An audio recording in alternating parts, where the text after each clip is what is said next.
This is endorsement dated April 21, 2020, endorsing the resolution number 33 series of 2020 of the Lican City Disaster Risk Reduction Management Council, ICRR IMC, entitled Resolution Realigning the Quick Response Standby Fund 30% balances of ICRR IMC calendar year 2020 amounting to 19,569,162 pesos for emergency food and non-food assistance for COVID-19 pandemic in Iligan City, and realigning the budget allocation for the mitigation projects from calendar year 2012 to 2019 amounting to 30,900,000 for emergency food and non-food assistance for COVID-19 pandemic in Iligan City,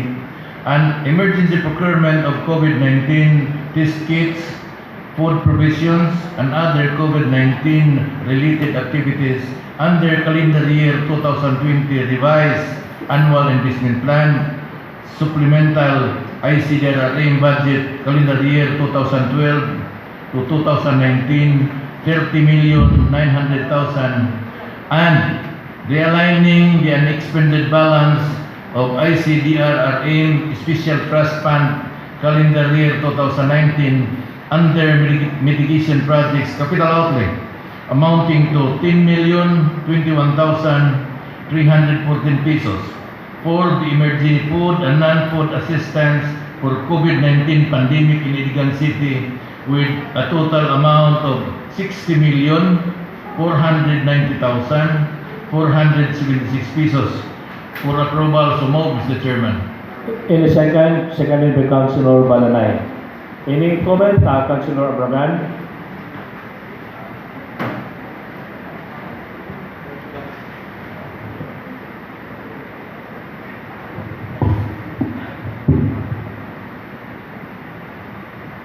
This is a right and right timing resolution, Mr. Chair. And I would like to suggest to the proponent that this resolution should be treated separately because they source out from different funds. Okay. Like for example, and it should be covered by resolution with each number. So we have to separately the alignment of the in the amount of 19,569,162 pesos taken from the quick response fund for realignment. That's another resolution. The other one is realignment of taken from the mitigating projects. Emergency fund. 30 million. Mitigating project. Okay. And quick response. Another one is this resolution amounting to 30,900,000 taken from projects or slow moving projects or taken from the preparedness and mitigating projects. Because as I can observe, if we can separate this, there are items that are covered if we will separate this, particularly the last one, 30 million. I observed that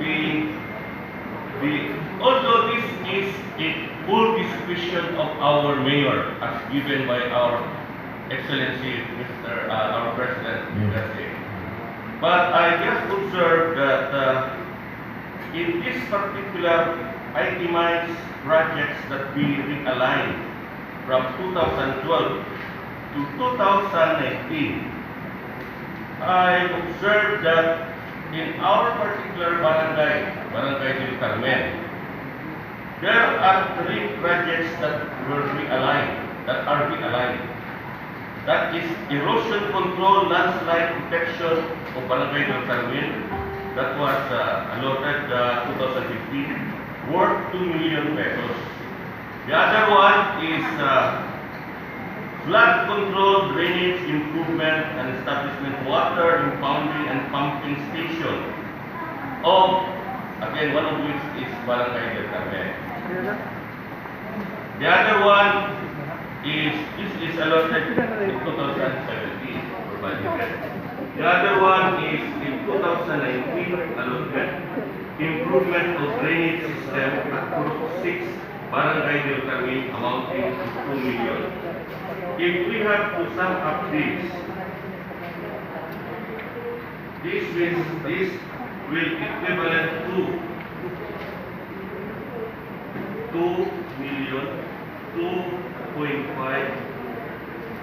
6.5 million, which will be taken from the Barangay Del Carmen. Now, it is, for me, it should be fair to other barangays because that is a huge amount. And this is very important, especially ang Barangay Del Carmen, sige na lang yung nagkaubaha. Bisa kung saan patakon ang kanan, ubaha lang niya ako, malugang ang utang na nag-flyover niya, o skyway. Pero ayo, we will separate this so that we can probably express our So, the proposal is to have this instead of the resolution, no? yes. I think that's and that will take now. In nominal vote. Yeah, that will take in first. May I request Attorney Mono then? One by one, I think we have to enumerate. Yes. Can I request Naman niya.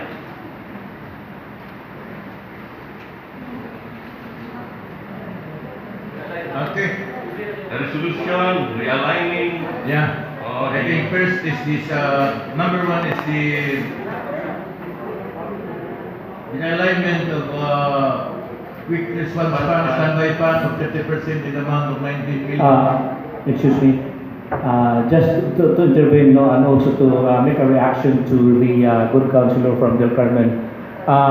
This is a resolution coming from the DRRM. It is them that they have made the resolution and they have made the what we call this the realignment. No, maybe for this very important problem that we're facing now. So I don't know if we have the liberty to dissect, separate this, because this is the resolution of the the Dream Council. No, so maybe we have to return this back to them. Mr. Chair, may I intervene? Actually, during the appearance of Mr. Ali Garmin, it was indeed very clear that in his expedition, the function of Dream Council resolution, Dream Council, is only recommendatory, and the final decision is the Sangguniang Pangunsod. Therefore, if they endorse us this following, we will approve or we will Disapprove. So I think that is the purpose here. Now, whether we have to approve it or disapprove. Yes, that's why. So that is our purpose here. We will segregate each item so that we can itemize the. But I think, Mr. Chairman, Yeah. we are not just moving some of the items now in this proposed resolution. Siguro para klaro po na I think is your purpose is to approve all this resolution? Yes, We will append this separate resolution? Yes, Mr. Chair, because I'm asking this because if during the voting, somebody from the opposition will say no, then it is a proposal of the opposition to separate all this. That's another story. So well, it's up to the body, but from the chair, I think this has been recommended to us by the office of the mayor. Whether or not we approve it or we just disapprove it or return it to them. We will return it to them. No, I think there is a misconception. This item consists of 3 items realignments. This should be covered by its resolution. Because this is one item to 3 items. This be treated separately. And in resolution, there is a number. So, if there is a reference number, it is easier for those, particularly in the review, for them to review and to take the resolution, what particular number of the resolution. there is no harm about that. It's just for clarity and simplification. I think no in favor of that. Just for as long as all what is reflected, no, I can say this proposed resolution will be approved by this body. What I want to line just approve, just for clarity of purpose. There are only 10 resolutions. Can we have a recess? A recess for 3 minutes. Recess muna. While one is talking, other one is talking, everybody is talking. So, okay, so we go back now to the sponsor and to the reactor, Councilor Pardillo and Councilor Abraman. So where are we now? Councilor Pardillo. Yes, I think we have a compromise agreement with the opposition to introduce the resolution, three resolution of this particular presentation. Councilor Balanay. I would like to read, Mr. Chair, the resolution of the ICDRRMC resolution number 33 series of 2020. Actually, the resolution is giusa na gyud nila tanan. So, they submit it as one resolution for these three action. Morning, ilang endorsement is naman. We thought that these are three separate items nga ihatagan untag sa lain-laing resolution. Pero ang resolution nga ipasa sa ICDRRMC is only one resolution for these three. But to me, this is just a mere technicality. Follow the never very technical on this. For as long as we will approve the 60 million. Yes. Okay. Wala akong problema kasi sa akin 60 million i-approve yun. And we agree that with the opposition. Because if I may disclose this, we have an agreement with Atty. Abragan because he will abstain on the third resolution that we will introduce because it's coming from the department. Okay. But the three other oppositions will agree on this proposal resolution number 3. I think this is what we agree, Atty. Abragan. Okay. Yeah, Mr. Chair. Okay. Okay, go ahead, Councilor Pardillo. How would you propose it? If you The first resolution is the approval of this 19,569,160 pesos that will be taken from the line equipment fund standby fund 30% balances of ICDRRM's calendar year 2020 amounting to 19,569,162 pesos. So move, Mr. Chairman. Any second? Seconded by Councilor Abragan and Jake Balanay and Sukong. Any comment, discussion of nominal voting? We go to nominal voting. Member O? Member Oy? Yes. Member Macapagal? Member Mapampangan? We have 14 affirmative votes. And the motion is carried. Next. And the next resolution is the realignment. I think this will be taken from the revised annual investment plan for budget 2012 to 2019 in the amount of 30,900,000 pesos. So move, Mr. Chairman. Any second? Seconded by Councilor Ong and Balanay. Any comments? Discussion? Nominal voting? Objection? You want to have a comment, Councilor Abragan? Can I say about police additional money? This is taken from the local funds. The Bayanihan funds is taken from the national. Am I right? Yes. Okay, so therefore, if, I would like to just ask that in the assurance that these funds will be used after the Bayanihan, or I would like to clarify if these funds will be used after we have exhausted the national fund for Bayanihan. Most likely, that will be the prerogative of the executive department. In my understanding, this is a reservation. Because if that will be exhausted, especially so that there is no certainty about the lifting, then we might as well be ready because this is only a realignment. Correct. Realignment. Okay. That's correct, Councilor Robert. That's correct. The office of the mayor must use first the Bayanihan Fund, no? The BGCM. That's correct, yeah. And we will this as buffer if in case we will extend that. But, Mr. Chairman, we can use this simultaneously as the needs arises. That's correct, yeah. Mhm. We must be very practical that if the needs is about 150 million, so part of the realigned, their agency funds will be used. Kung kasi may mo na, kung di pa yung 157, we can use simultaneously. But this is the program, as it said, this is the program, the prerogative of the executive department. This will be decided by the mayor. Yeah, bahala na mayor. We will give Yeah. them the Anyway, this authority. is all subject to accounting rules. Now, Huh? it is always subject to Kung na may accounting. problema, nagalit na yung magkapasar, kung di magpasar sa accounting. Yeah, Councilor Sweet, you are raising your hand. You have a beautiful shirt, orange. Yeah. Thank you, Mr. Chairman. Read na.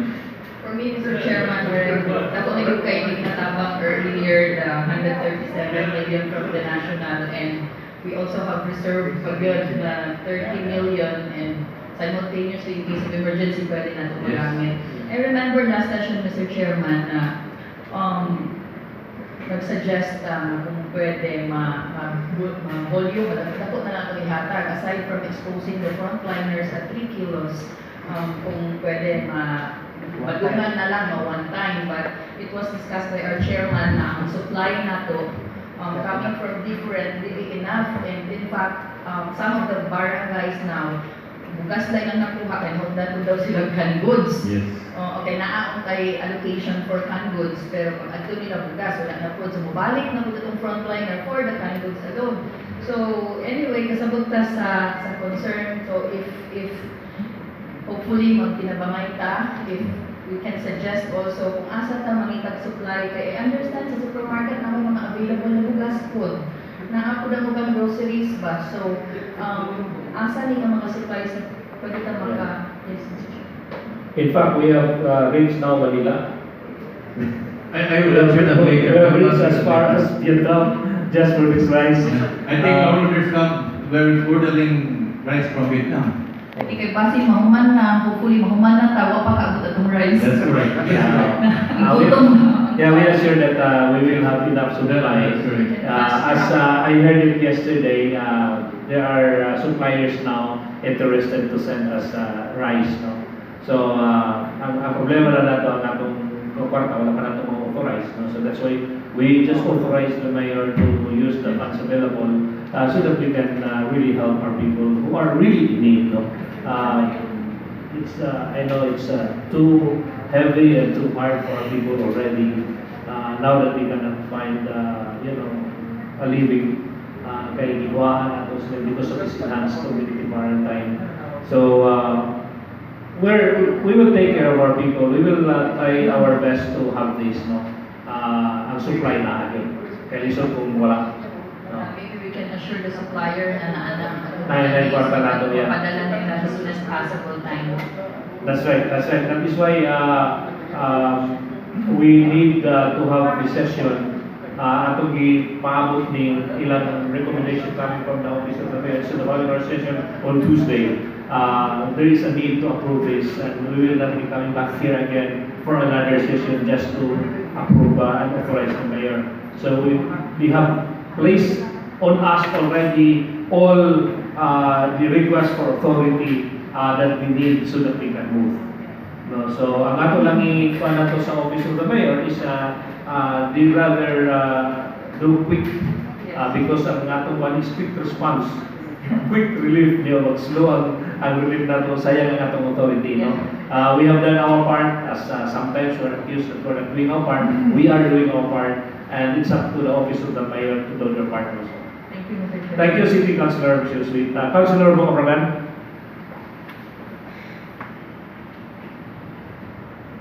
This representation, Mr. Chair, suggests that since it is only probably today, the President will declare whether to lift the state of calamity, particularly the PCQ. And this is the barometer of the relief goods and others, except those medicines. So we have to act very fast, because otherwise, if the president will extend, then that is for the good of the people. And if the president will leave, for example, next week, then we have to exhaust first the Bayanihan Fund.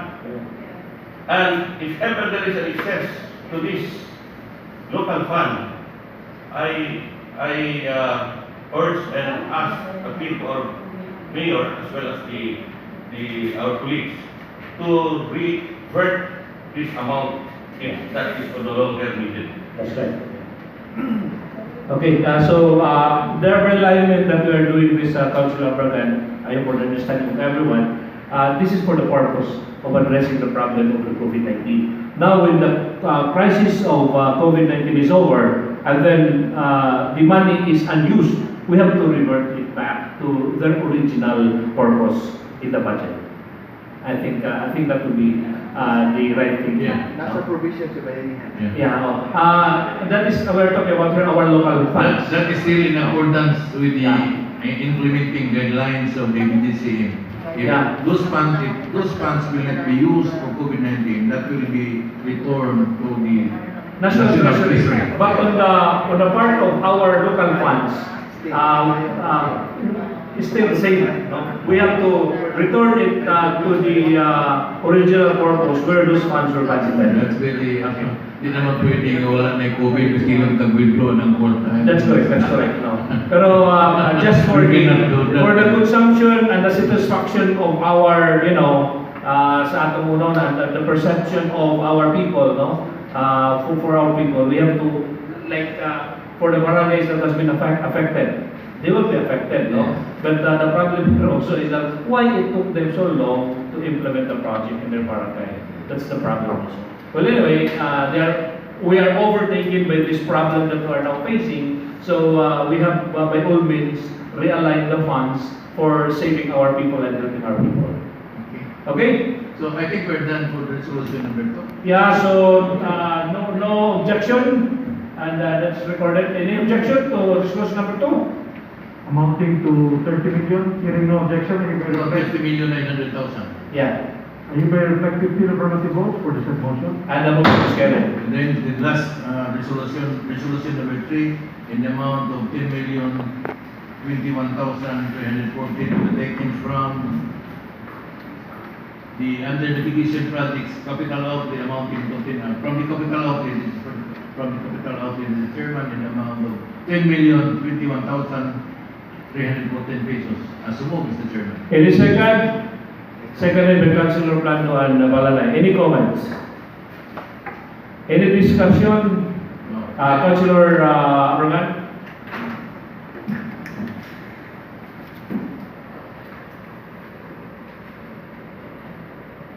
This third resolution covers those allotment realign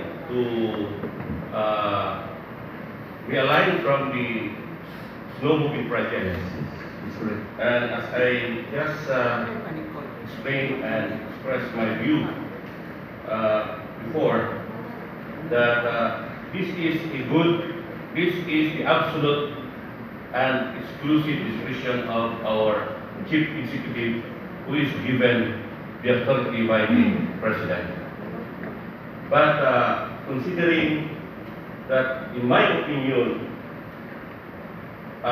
this is good for the people, but as far as particularly Delcan Wind is concerned, where often flood is occurred or happened, I would like to express that I will abstain to this, because that is worth 9 million. 3.5 million. 3.5 million. Erosion, 2 million, 1950. That is the problem here, because we cannot blame the government or the mayor for for realigning this particular item because this is budgeted, this was budgeted in 2015. But yet it was not utilized in 2017. But yeah, this is for the good also for the people of Vilcarmen. That's why my stand is, I have also to adhere for the improvement of Vilcarmen. Okay, any more comments? I think we're talking about the vote of... Yeah. Actually, he's just presenting his, Extension. his intervention for the people of Del Carmen. Any more comment? Objection? Nominal voting. We go to nominal voting. Member Hall? Member Louis? Yes. Member Macapagal? Manifested yes. Member Belanay? Yes. Member Bergan? Member Belmonte? Yes. Member Tamula? Yes.